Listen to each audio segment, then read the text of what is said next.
The last contact I had with my birth mother, the moment before the umbilical cord was cut, the nurse quickly carried me away to another room.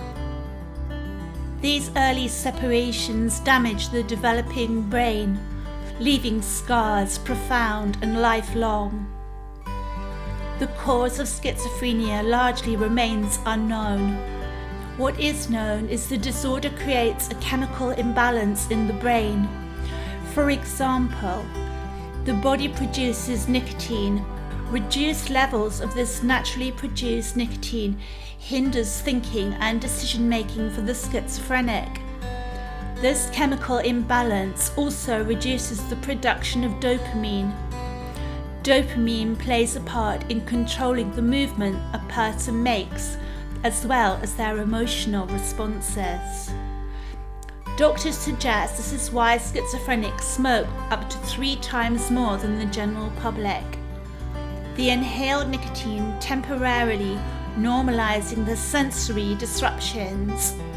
Unsurprisingly, emphysema, bronchitis, and other tobacco-related diseases are 10 times higher amongst schizophrenics.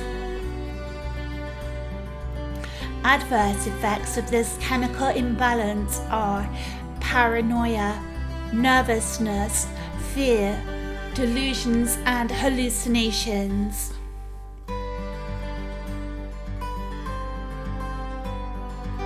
In the dark, I could feel insects crawl on my skin, filled with disgust as maggots devoured me from within.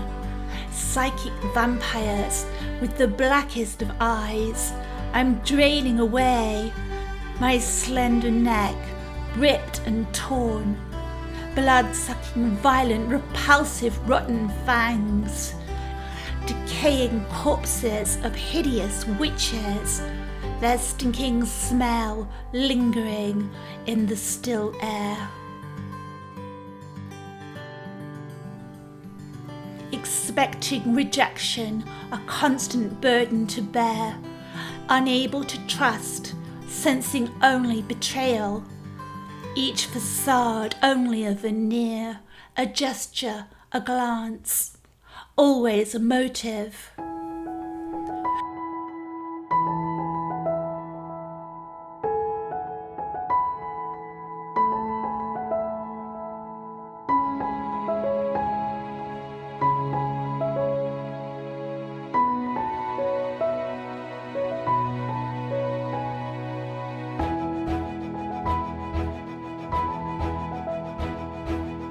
Forming bonding relationships proved difficult, constantly drowsy due to heavy medication.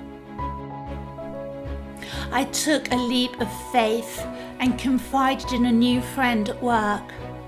Shortly after, I heard laughter in the kitchen.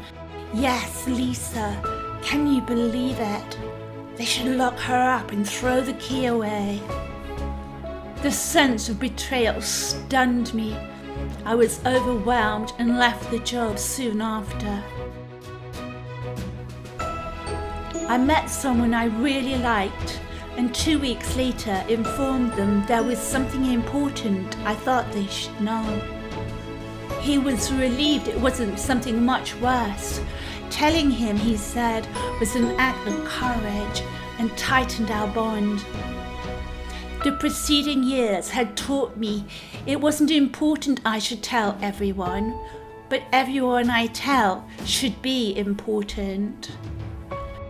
Petrified a child might inherit my illness, as schizophrenia tends to run in families, we painfully decided to forego children of our own. Did I make the correct decision?